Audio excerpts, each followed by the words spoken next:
Hai, Assalamualaikum. Saya Isla. Untuk edisi bumper raya kali ini, Isla nak berikan sedikit kelainan.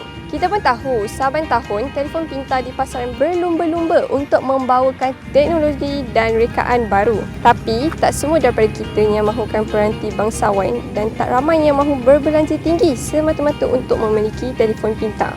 Memperkenalkan Nokia One.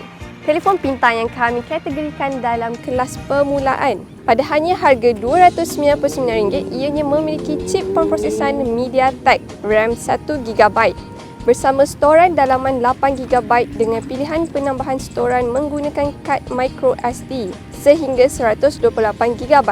Di samping tetapan kamera utama 5MP dan 2MP kamera selfie.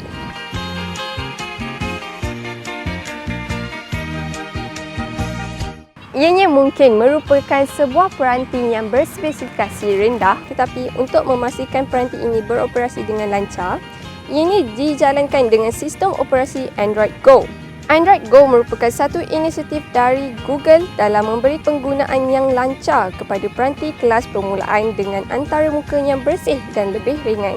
Dengan kata lain, Android Go ini merupakan versi Android Oreo yang lebih kecil dan ringan. Aplikasi Google yang diguna pakai seperti Gmail, Maps dan Chrome hanya menggunakan separuh ruang memori dari apa yang digunakan oleh versi Android asal. Android Go boleh menyokong peranti dengan ruang RAM-nya pada hanya 500MB. Tapi korang mesti tertanya-tanya kan, dah tahun 2018 ni pun, kenapa kena ada phone yang berspesifikasi rendah macam Nokia One ni? Situasi pertama, phone ni boleh digunakan sebagai phone kedua, contohnya macam Islam yang buat business side income. Jadi, korang bolehlah buatkan phone ini sebagai phone untuk reply WhatsApp supaya tak bercampur dengan phone untuk kegunaan personal. Tak adalah serabut sangat. Situasi kedua, Nokia One ini juga sesuai dijadikan sebagai peranti kecemasan korang. Contohnya kalau phone utama korang ni kena...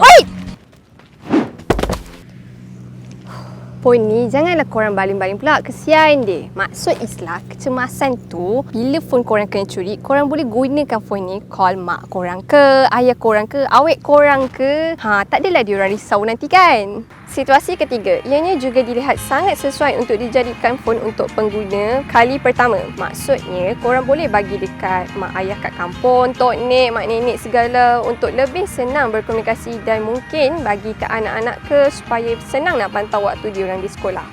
Dengan binaan skrin berukuran 4.5 inci, ianya merupakan sebuah peranti yang sangat comel. Siap boleh tukar-tukar tau panel belakang dia. Nostalgic sangat kan? Saiz aplikasi yang ditawarkan pula tidak akan melebihi 10MB dan mampu beroperasi secara offline. YouTube Go dan Facebook Lite adalah beberapa contoh aplikasi yang akan tampil untuk Android Go dalam mengekalkan prestasi peranti walaupun mempunyai spesifikasi yang rendah.